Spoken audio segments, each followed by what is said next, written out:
Hello, Pastor Joel here from Chico First Assembly. And have you ever been around a group of guys who dare somebody to jump off a high bridge into the water below? And they all think that this is an incredible idea, except the one who's jumping. Have you ever thought something was a great idea until you're the one chosen to do it? See, it's one thing to believe, it's a whole nother thing to act on that belief. It's easy to talk about God's promises, but when it's time to follow through, do we really trust God? Abraham is first introduced to us in the closing verses of Genesis chapter 11 and in the opening verses of Genesis 12. His name was originally Abram, and it wasn't until years later that it was changed to Abraham. And Abraham comes face to face with a command from God.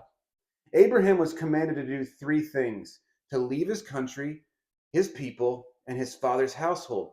And God told him if he would do these three things, he would make Abram into a great nation. He would bless Abram and he would give him all of the land of Canaan. And then when God asked Abraham to sacrifice his only son, Abraham obeyed God.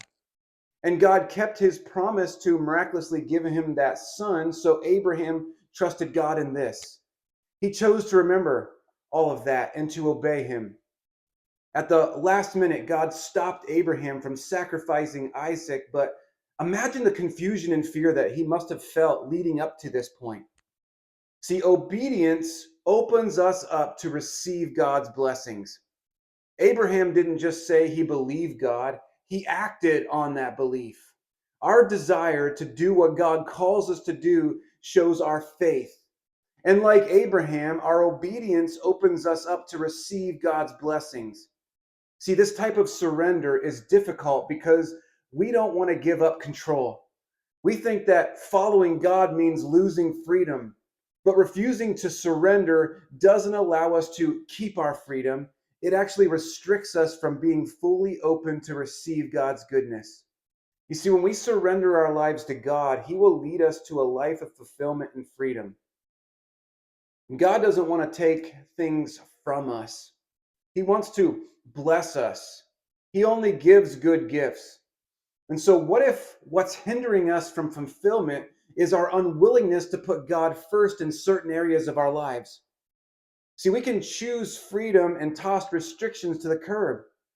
That choice starts with obedience. And so, is there an area in your life where you struggle to put God first? And what is one step that you can take today to obey God in that area? We're praying for you and we love you. God bless.